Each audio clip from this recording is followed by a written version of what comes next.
오늘 말씀은 이스라엘의 왕정 시대라고 부르죠. 왕이 다스리는 시대, 왕이 다스리는 시대의 시작입니다. 다윗이 이스라엘의 왕이 되는 이야기입니다. 11장 1절부터 9절까지 제가 읽겠습니다. 온 이스라엘이 헤브론에 모여 다윗을 보고 이르되 우리는 왕에 가까운 혈족이니이다. 전에 곧 사울이 왕이 되었을 때에도 이스라엘을 거느리고 출입하게 한 자가 왕이시었고 왕의 하나님 여호와께서도 왕에게 말씀하시기를 네가 내 백성 이스라엘의 목자가 되며 내 백성 이스라엘의 주권자가 되리라 하셨나이다 하니라. 이에 이스라엘의 모든 장로가 헤브론에 있는 왕에게로 나아가니 헤브론에서 다윗이 그들과 여호와 앞에 언약을 맺음에 그들이 다윗에게 기름을 부어 이스라엘의 왕으로 삼으니 여호와께서 사무엘을 통하여 전하신 말씀대로 되었더라. 다윗이 온 이스라엘과 더불어 예루살렘 곧 여부스에 이르니 여부스 땅의 주민들이 거기에 거주하였더라. 여부스 원주민이 다윗에게 이르기를 네가 이리로 들어오지 못하리라 하나 다윗이 시온 산성을 빼앗았으니 이는 다윗성이더라.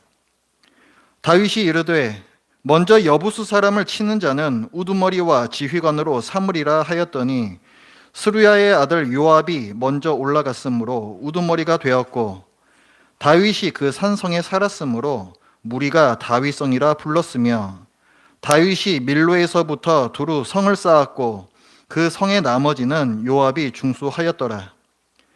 만군의 여호와께서 함께 계시니 다윗이 점점 강성하여 가니라. 아멘. 지난주에 1장부터 9장까지가 족보라고 봤습니다. 그렇죠? 누구에게서 누구까지로 내려가는 족보죠? 위에는 아담, 그다음에 밑으로는 누구까지 내려가는 족보였어요? 이스라엘 12지파. 그렇죠? 그래서 이스라엘 12지파가 아담의 지위와 사명을 계승했다. 그런 내용을 보았습니다. 이제 10장, 오늘 보면 11장인데, 그 앞에 이제 10장부터는 왕정 시대예요.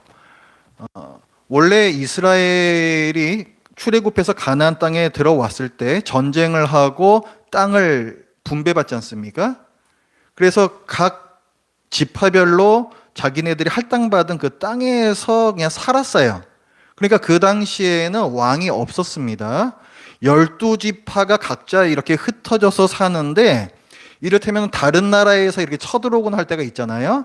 힘을 합쳐야 될 필요가 있을 때에는 12지파가 함께 또 연합을 했습니다. 그러니까 그래서 그때 그런 어떤 정치 형태라고 할 수 있는데 그것을 느슨한 연합 공동체다 이렇게 표현을 해요.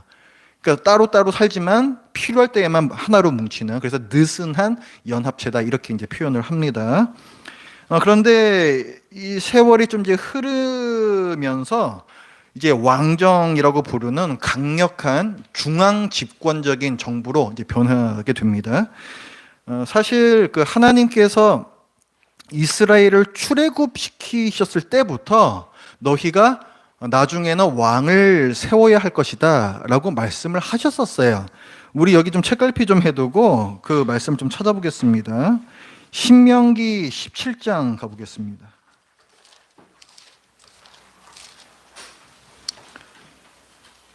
신명기 17장 14절.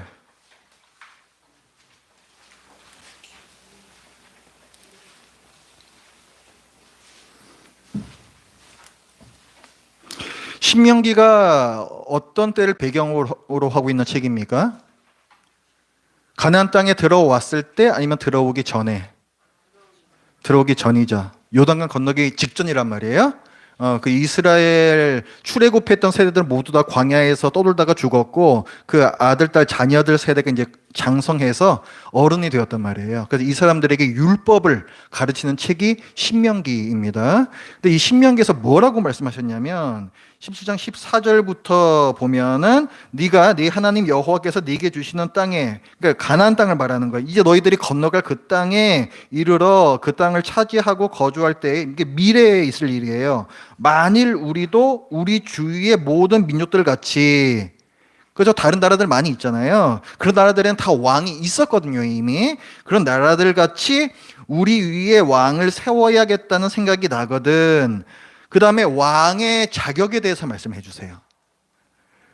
하나님께서 규정하신 왕의 자격이 있어요. 그게 여기 이제 나오는 겁니다. 이 말씀 좀 이따 다시 볼 건데, 그러면은 하나님께서 왕을 이스라엘에게 주시는 것이 하나님의 뜻이었다, 아니었다? 여러분들이 왜 머뭇거리시는지를 알아요. 사울 왕이 어떻게 세워졌어요? 백성들이 요구했죠? 우리도 다른 나라들처럼 왕을 주십시오. 다른 나라들 보니까 전쟁 나갈 때 왕이 선봉에 서서 싸우더라고요. 그 정도는 돼야지 우리나라도 강력한 국가가 될 수 있지 않겠습니까? 해가지고 그게 부러워가지고 왕을 달라 그랬어요. 그죠? 근데 하나님께서 그걸 기뻐하셨다? 안 기뻐하셨다? 안 기뻐하셨죠. 그렇죠? 그런데 왕을 세우는 것 자체는 하나님의 뜻이었어요. 신명기 말씀이 그걸 증거를 하는 겁니다. 그런데 그 사울 왕을 세울 때 잘못된 건 뭐냐면 왕을 세우려는 동기가 잘못된 거예요. 하나님, 참 왕이신 하나님의 부왕으로서 하나님의 말씀대로 잘 인도하는 왕을 세우는 건 아무 문제가 없어요. 그게 하나님께서 창세 때부터 바라셨던 모습입니다. 그런데 이스라엘은 전쟁에 우리와 함께 나갈 왕을 달라고 요구를 했죠. 지금까지 이스라엘이 전쟁 나갈 때 혼자 싸웠습니까? 보이지 않는 하나님께서 선봉에 서셔서 다 그들을 다 무찌르시고, 이 이스라엘 백성은 그거 그냥 전리품이나 이렇게 좀 얻고 이 정도밖에 한 게 없어요. 그러니까 하나님께서 왕으로서 이미 전쟁에 같이 나가고 계셨습니다. 그런데 이스라엘 백성은 그걸 신뢰를 하지 않는 거예요. 눈에 보이는 인간 왕을 달라는 거예요. 그러니까 하나님께서 보시기에 이것은 반역입니다.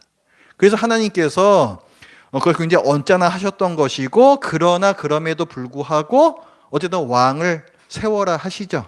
그렇죠? 그렇게 가는 거예요. 그러니까 하나님께서 왕을 주시기를 원치 않으셨느냐 하면은 그것은 아닙니다. 왕을 세우는 게 하나님의 뜻이에요. 그런데 그들이 왕을 세웠던 그 당시의 구체적인 상황에서의 동기가 잘못되었고 죄였다. 이렇게 정리를 하셔야 돼요. 아시겠죠? 자, 그래서 이렇게 해서 이제 세워진 왕이 사울 왕입니다. 사울 왕. 이 최초의 왕이에요. 사울 왕은 키가 크고 아주 인물도 좋은, 흔히 말하는 풍채가 좋은 아주 왕이 아주 걸맞게 보이는 사람이었습니다. 하지만 사울은 왕이 된 후에 변질이 돼요. 처음에는 하나님께 그 앞에서 겸손한 사람이었으나 날이 가면 갈수록 이 권력을 어떻게든지 자기 힘으로 유지하려고 하는 사람으로 변질이 됩니다. 그래서 하나님을 반역하고 하나님의 나라가 아닌 자기 나라를 세우려고 해요. 사울 왕은 반면교사의 역할을 한다라고 보시면 됩니다. 그러니까 그 사람의 잘못을 통해서 우리가 배워야 되는 거예요. 이스라엘 백성에게도 잘못이 있습니다. 왜 사울 왕을 세웠는가? 성경에서 기록하기를 사울은 다른 사람들보다 이 어깨 위로 하나가 더 키가 큰 사람이었다, 이렇게 나와요. 그러니까 백성들이 보기에 왕이 될 만한 사람이었다는 거예요. 사람 마음에 드는 왕, 그리고 사람 마음에 합한 왕이 어떤 결과를 가져오는가를 보여주는 것이 사울 왕입니다. 그래서 반면교사라고 하는 거예요. 그래서 사울 왕은 이스라엘 역사에서도 숨기고 싶은 왕입니다. 역대기도 사울 왕에 대해서 아주 간단하게 그의 죽음에 대해서만 기록을 해요. 여기 신명기, 여기 책갈피 다시 해두시고 다시 오늘 본문으로 넘어오십시오. 여기 신명기 말씀 이따 다시 볼 거예요. 사울에 대한 기록이 10장부터인데 사울 왕의 죽음을 기록해요. 사실 사울 왕이 여러 가지 한 것들이 많이 있거든요. 사무엘서에 보면은 다 기록이 되어 있습니다. 근데 그거 다 무시하고 사울 왕이 죽었다. 블레셋과 전쟁하던 중에 죽었다. 그러면서 그 6절 말씀 한번 보세요. 10장 6절. 같이 읽어봅니다. 시작. 이와 같이 사울과 그의 세 아들과 그 온 집안이 함께 죽으니라. 여기서 보면은 블레셋과 전쟁을 할 때에 사울 죽었고 그의 세 아들이 죽고 또 어떻게 죽었대요? 그의 온 집안이 죽었다 그랬죠. 그럼 집안이 완전히 멸망당한 거죠? 그렇죠? 이렇게 좀 기록을 하고 있어요. 그리고 나서 11장부터가 다윗 왕에 대한 기록입니다. 다윗은 이스라엘 역사에서 매우 중요한 왕이죠. 일반 역사가의 눈에서 볼 때에도 중요해요. 다윗은 그 이스라엘의 영토를 확장하고 한마디로 부국 강병의 시대를 이뤘던 왕입니다. 백성들이 잘 살았고 정의로운 나라를 이루었었죠. 그리고 또 한편으로는 하나님께서 이 세상을 구원해 가시는 구원의 역사, 구속사라고 하는 이 부분에 있어서도 중요해요. 다윗은 하나님을 잘 섬기며 율법으로 나라를 다스린 이상적인 왕이었습니다.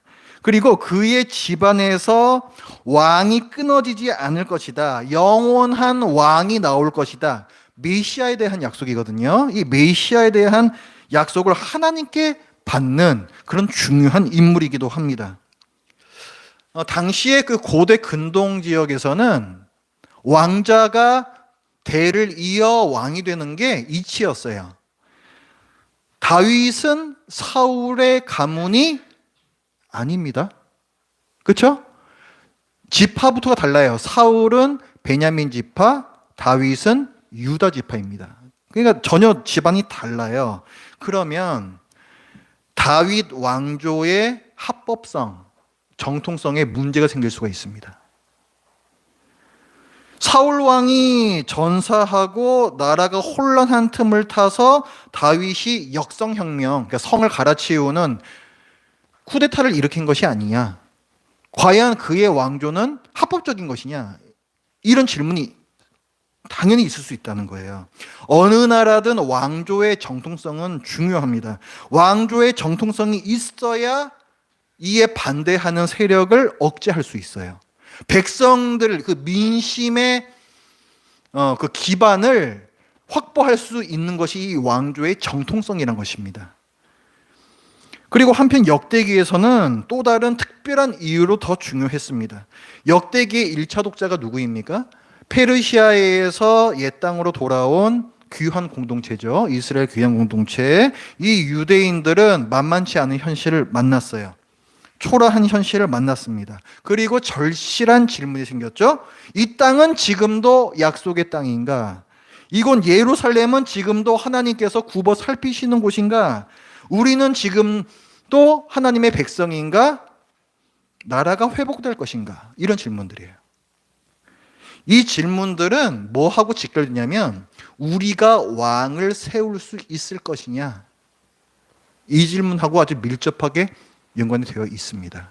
왕이 없는 한 우리는 하나님의 백성이 아닌 페르시아 왕의 백성이고 이 땅은 우리 땅이 아닌 하나님의 나라의 땅이 아닌 페르시아 땅일 뿐이에요. 왕을 세울 수 있어야 하는 것입니다.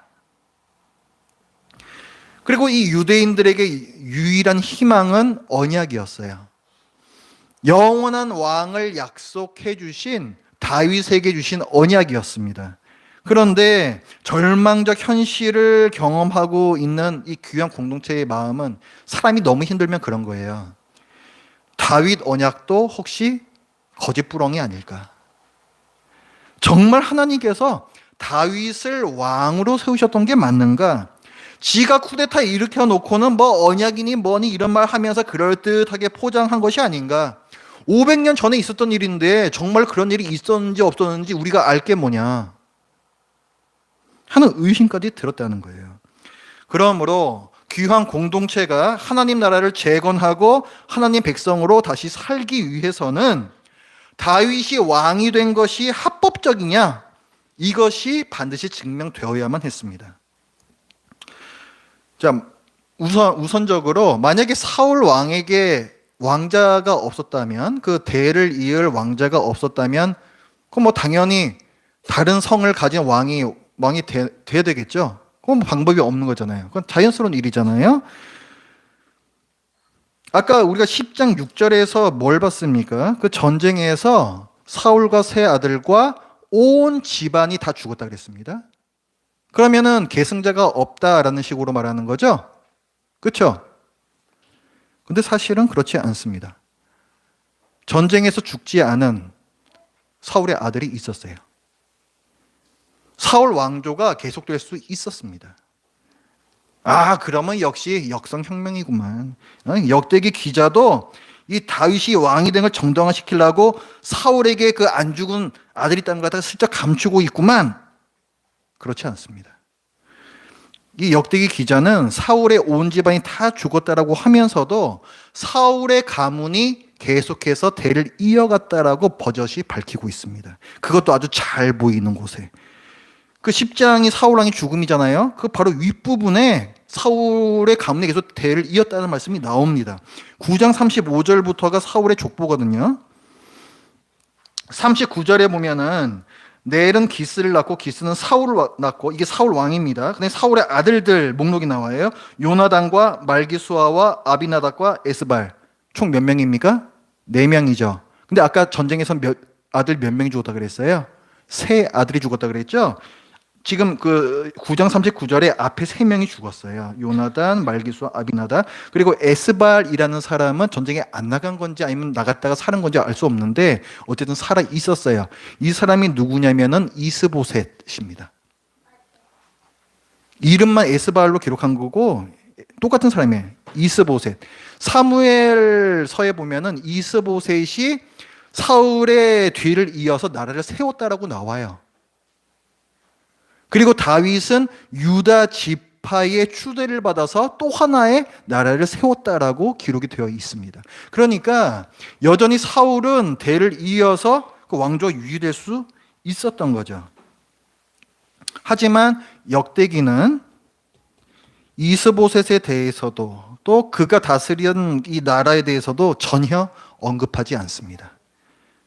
사울 왕조가 퇴출되었기 때문에 그런 거예요.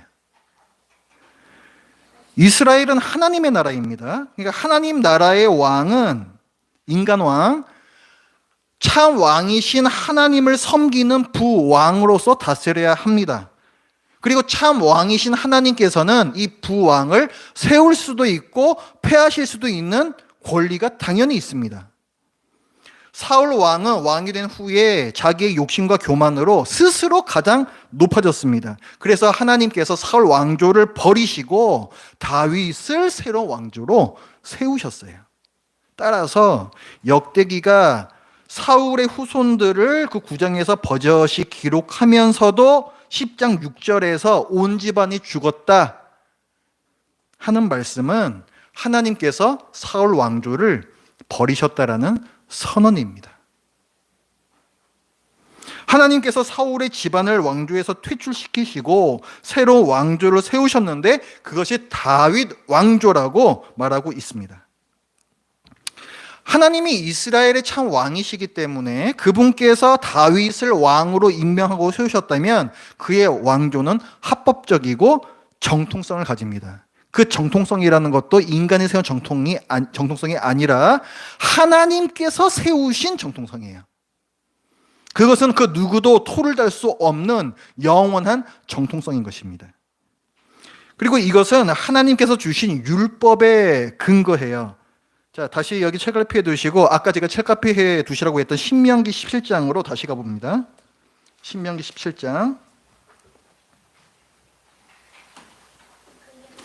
어떤 말씀을 볼 거냐면 하나님께서 인간 왕을 세우실 수 있는 분이다. 하나님께서 그 왕을 택하실 수 있다. 그 부분을 보려는 거예요. 아까 우리가 17장 14절에서 너희가 왕을 세워야겠다라는 마음이 들거든. 여기까지 봤죠? 그 다음에 15절 말씀 같이 읽습니다. 시작.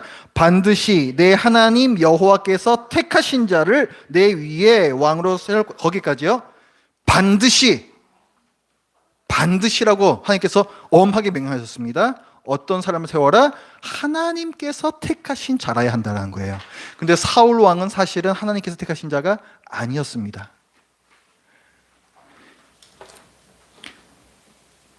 역대기는 다윗 왕조의 합법성과 정통성을 말하기 위해서 바로 이 말씀을 끌어와요. 하나님께서 택하셨다는 바로 이 말씀. 자, 여기 다시 또 책갈피 두시고 이따 또 올 겁니다. 아까 본문 10장 13절로 가보십시오.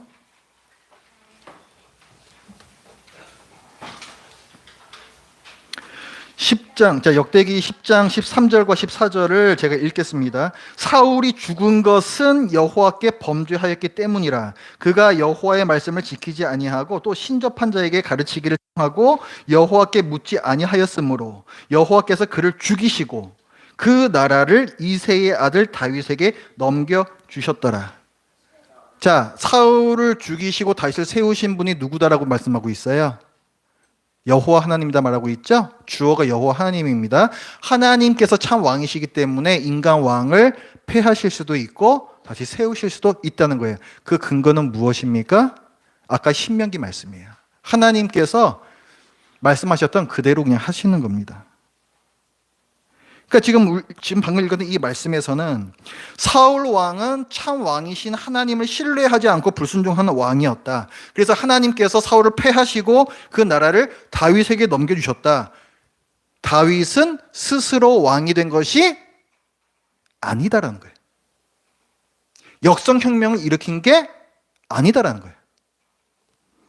다윗 왕조의 합법성과 정통성을 밝히고 있습니다. 이어지는 본문도 그 사실을 강조를 합니다. 11장 2절 한번 보세요. 이제 그 이스라엘 백성들이 나와서 다윗에게 우리의 왕이 되어주소서라고 얘기를 하는데 뭐라고 얘기를 하는가 보십시오. 그 11장 2절의 중간에서부터 보면 왕의 하나님 여호와께서도 이렇게 시작한 데 있죠. 왕의 하나님 여호와께서도 왕에게 말씀하시기를 네가, 그러니까 다윗이 내 백성 이스라엘의 목자가 되며 내 백성 이스라엘의 주권자가 되리라 하셨나이다. 여기서 중요한 단어는 뭐냐면 내 백성이라는 단어예요. 이거 하나님께서 말씀하신 거죠? 이스라엘이 누구의 백성이라는 거예요? 하나님의 백성이라는 거예요. 그러니까 참 왕은 누구시라는 거예요? 하나님이라는 거예요. 그런데 부왕을 세워서 내 백성을 목자요 왕으로 세우시겠다는 거예요. 그러니까 하나님께서 다윗을 세우셨다는 거죠. 우리의 참 왕은 하나님이신데 그분이 다윗 당신을 부왕으로 삼으셨습니다라는 이스라엘의 고백이에요. 그러니까 아까 우리가 보았던 신명기 말씀, 반드시 네 하나님 여호와께서 택하신 자를 내 위에 왕으로 세워야 한다. 이 말씀에 부합하는 거죠. 그러니까 이게 정당성이에요. 이게 정당성. 합법적이고 정당하다는 거예요. 그 위에 1절도 보십시오. 온 이스라엘이 헤브론에 모여 다윗을 보고 이르되, 입에도 뭐라고 말하는가? 우리는 왕에 가까운 혈족이니이다. 이렇게 말하죠. 이거 왜 이런 말 할까요? 왜 이런 말을 할까요? 우리도 좀 잘 봐줘. 뭐 이런 걸까요? 아까 그 신명기 17장 말씀 다시 한번 넘어오세요.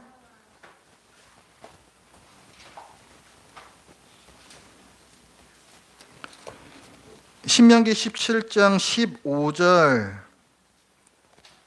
아까 앞부분을 봤었는데 저 중간에 보면 내 위에 왕을 세우려면 거기서부터 읽어요. 그 내 형제 시작. 내 형제 중에서 한 사람을 할 것이요. 내 형제 아닌 타국인을 내 위에 세우지 말 것이며. 이렇게 나오죠. 이스라엘 민족 안에서 세워야 된다는 거예요. 그렇죠? 여기 보면 네 형제 중에서 한 사람이다. 그럼 오늘 본문에서 아까 11장 1절에 백성이 뭘 말했어요? 우리는 왕에 가까운 혈족입니다. 같은 민족 아닙니까? 그러니까 당신은 우리의 왕이 되실 자격이 있습니다. 그 얘기하는 거예요. 그러니까 지금 11장 1절과 2절은 다 신명기 17장 15절 말씀에 근거하고 있는 겁니다. 이걸 이야기하는 이유는 뭐다?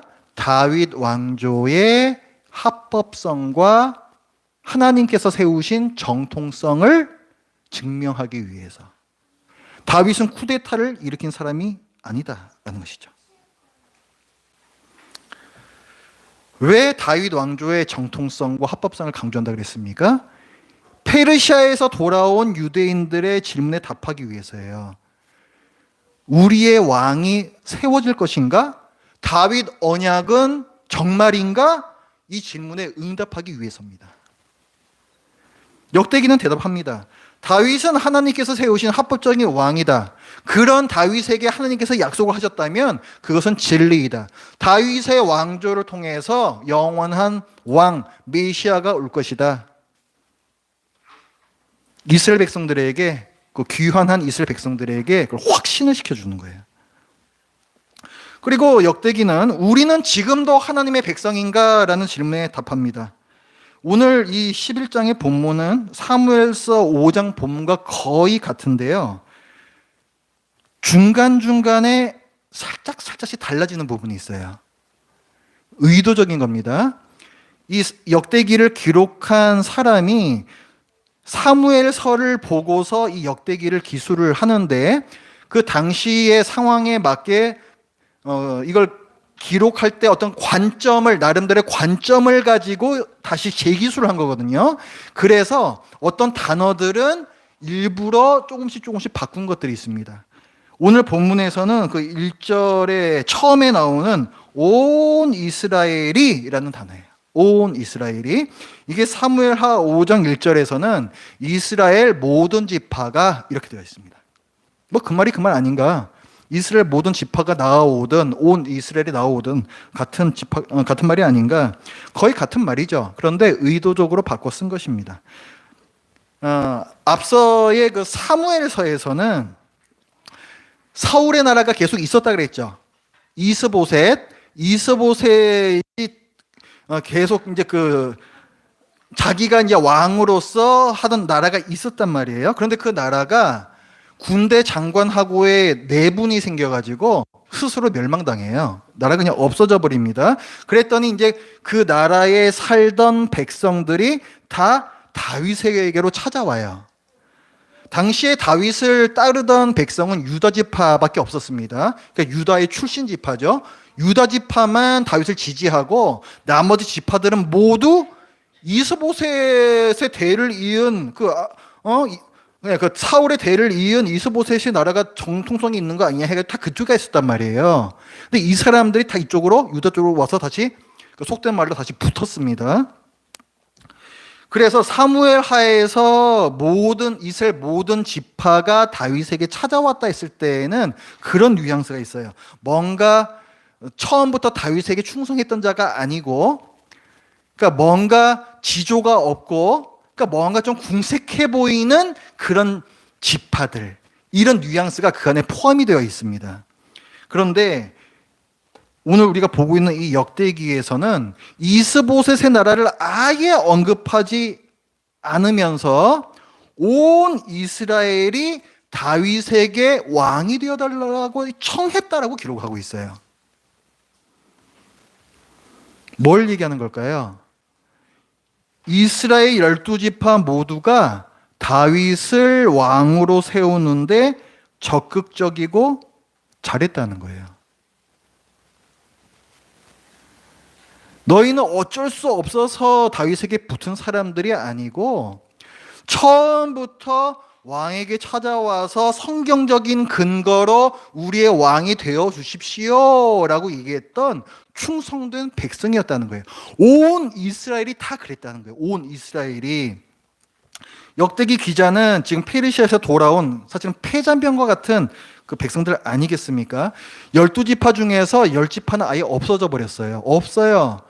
그런 백성들에게 너희는 온 이스라엘이고 너희가 그때에 그 다윗 왕을 세울 때 너희가 그때 그렇게 잘했던 사람들이다 라고 얘기를 해주고 있습니다. 그때 너희가 다윗과 함께 했으니 너희는 다윗 왕의 후손으로 올 영원한 왕의 백성이 될 자격이 충분히 있다는 거예요. 너희는 지금도 하나님 백성이라는 거예요. 귀환 공동체의 지위를 격상시키고 합법화시켜 주는 것입니다. 이것이 우리는 지금도 하나님의 백성인가? 라는 이 공동체의 질문에 대한 답변입니다. 그 3절에서 보면 이에 이스라엘의 모든 장로가 헤브론에 있는 왕에게 다윗에게 나아가니 헤브론에서 다윗이 그들과 여호와 앞에 언약을 맺었다. 왕과 백성이 언약을 맺는 거예요. 우리는 당신을 이제 왕으로 섬기겠습니다. 그럼 당신 이제부터 나의 백성이요. 내가 앞으로 잘 보호해 주겠어. 뭐 이런 거죠. 그 언약을 맺음에 그들이 다윗에게 기름을 부어 이스라엘의 왕으로 삼았다. 전에는 유다 지파의 왕이었는데 이제는 온 이스라엘의 왕으로 삼았다는 것입니다. 자, 이것도 같은 맥락이죠. 이스라엘의 모든 장로가 이스라엘의 왕으로 삼았다 했잖아요. 그러니까 이스라엘 모든 지파가 다 잘했다는 거예요, 이것도. 그러면서 뭘 얘기합니까? 언약을 언급해요. 언약. 왕과 백성 사이에 충성과 보호를 상호간에 약속하는 언약을 맺습니다. 그런데 이 언약을 어디서 맺었다라고 하고 있냐면 3절의 중간에 여호와 앞에서 언약을 맺었다라고 했습니다. 역대기 기자는 지금 말하고 있습니다. 그때의 너희는 다윗을 왕으로 섬기기로 하나님 앞에서 확실하고 변치 않는 언약을 맺은 백성이다. 그러므로 지금도 너희는 다윗의 후손으로 오실 왕의 백성이 될 자격이 충분한 백성이다. 성전이 초라하고 여전히 페르시아 왕을 왕으로 불러야 하는 상황을 보면 이게 꼴이 될 것인가, 과연 왕이 세워질 것인가 낙담이 되고 절망스럽습니다. 역대기는 그런 귀한 공동체에게 하나님의 신실하심을 신뢰하라고 동의해요. 신실하심은 약속을 능히 지킬 수 있는 분이라는 얘기입니다. 약속을 절대로 어기지 않는 분이라는 게 신실하심이에요.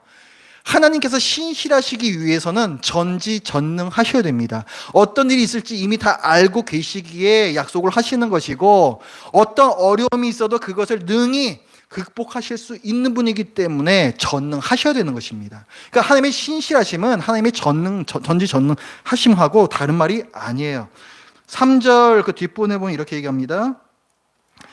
여호와께서 사무엘을 통하여 전하신 말씀대로 되었더라. 하나님께서 다윗을 이스라엘의 왕으로 세우시겠다라고 사무엘 선지자를 통해서 말씀하셨었는데 이것이 이제 성취가 되었다라는 말씀이죠. 하나님의 언약이 이루어졌다라는 것입니다. 사무엘에게 주신 약속대로 다윗을 왕으로 세우신 하나님은 신실하시다. 그 하나님께서 너희를 당신의 백성으로 언약 맺으셨으니 너희는 지금도 하나님의 언약 백성이다. 그 얘기를 하고 싶은 거예요, 지금. 그 얘기를 하고 싶은 거예요. 너희는 지금도 하나님의 언약 백성이다. 그리고 4절부터는 예루살렘 정복의 이야기입니다. 예루살렘은 산 위에 있어요. 아주 한쪽 면은 깎아지른 듯한 그 절벽으로 되어 있습니다. 예루살렘으로 들어가기 위해서는 길이 하나밖에 없어요. 그러니까 예루살렘을 막으려 길 하나만 막으면 돼요. 사방이 뚫려 있으면 막기가 어렵습니다. 길 하나만 잘 막으면 되는, 그래서 이걸 천연 요새라고 불러요. 5절에 보면은 그 예루살렘에 원래 살고 있던 주민들이 이 성을 공격해 오는 다윗의 군대를 보면서 뭐라고 말하냐면은 너희는 결코 이 성을 차지할 수 없다라고 얘기를 합니다. 그저 그렇게 자신할 정도로 난공불락의 성이 바로 예루살렘 성이었어요. 이런 예루살렘 성을 이 말씀은 아주 간략하게 다윗이 시온 산성을 빼앗았으니 이는 다윗성이라 아주 간단하게 정리를 해버립니다. 하나님의 도우심이 있었다라고 간접적으로 말하고 있는 거예요. 너희는 결코 이 성을 차지할 수 없다. 그게 객관적인 현실이었어요. 그런데 그 성을 이렇게 손쉽게 차지한 것처럼 기술해 놨다는 것은 여기에는 하나님의 강력한 도우심이 있었다. 그걸 방증하는 것이죠. 성경은 예루살렘을 종종 하나님께서 당신의 이름을 두시기 위하여 택하신 성이다. 이렇게 표현을 합니다. 예루살렘 성은 이후에 다윗 왕국의 중심지, 수도가 되고 성전이 이곳에 세워져요. 하나님께서 이 일을 위해서 택정하신 곳이 바로 예루살렘이었습니다. 그러니까 예루살렘은 하나님의 큰 계획 안에 있었던 특별한 곳입니다. 자, 이 역대기 기자가 왜 예루살렘 성 정복 기록을 썼을까요?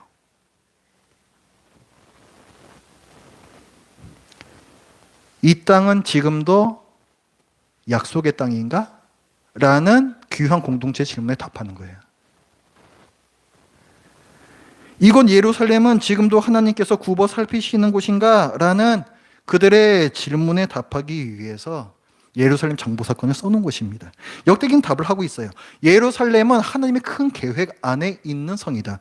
예루살렘은 하나님께서 귀히 여기시는 성이다. 예루살렘으로 중심으로 한 이 땅은 하나님의 땅이다. 그리고 4절에 보면은 다윗이 그 성을 차지하기 위해서 누구랑 같이 싸웠다 얘기하고 있습니까? 온 이스라엘과 더불어. 이 부분도요, 온 이스라엘과 더불어, 이것도 사무엘서하고 다른 부분이에요. 거기에서는 다윗을 따르는 자들과 함께 이렇게 돼 있어요. 군대였겠죠, 군대. 근데 여기서는 그 일부를 갖다가 온 이스라엘이라고 확장을 시켜요. 뭘 얘기하고 싶은 거예요? 너희는 그때에 함께 했다는 거예요. 너희 모두가 함께 예루살렘 성을 차지했다는 거예요.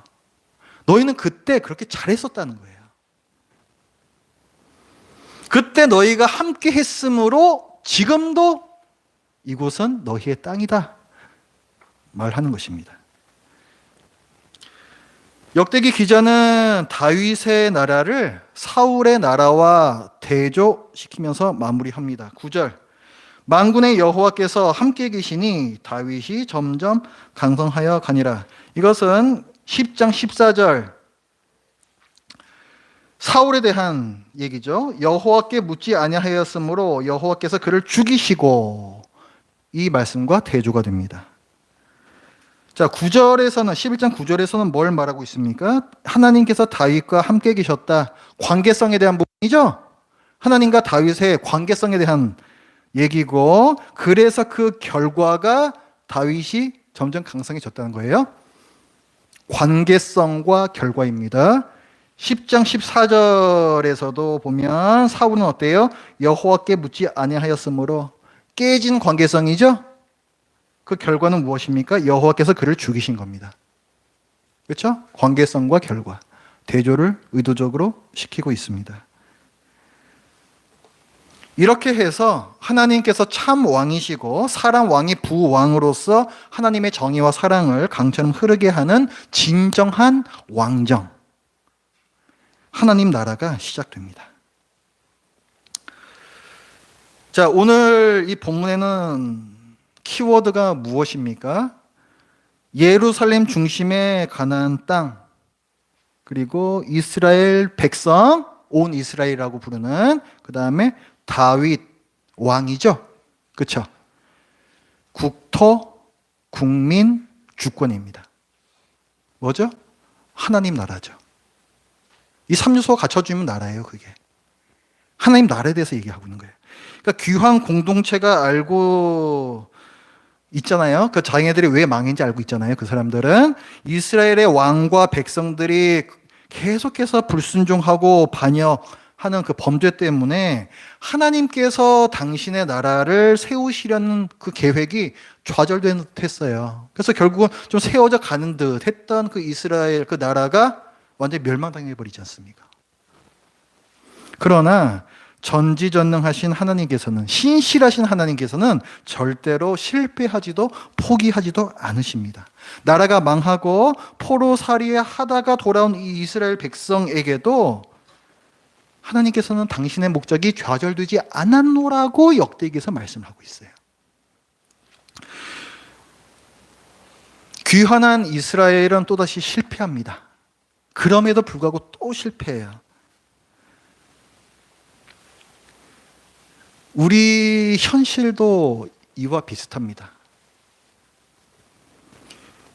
당시에 이 이스라엘 백성이 다윗 언약이라는 영원히 변치 않는 언약, 영원한 왕을, 메시아를 주시겠다라는 그 귀한 언약을 가지고 있었음에도 불구하고 그것을 의심했다. 왜? 내 주위의 현실이 전혀 그것을 받쳐주지 않거든요. 우리의 현실은 어떻습니까? 우리가 받는 약속은 무엇입니까? 우리는 예수 그리스도께서 피 흘리신 새 언약을 갖고 있는 사람들이에요. 구약의 모든 언약들을 뛰어넘는 새 언약.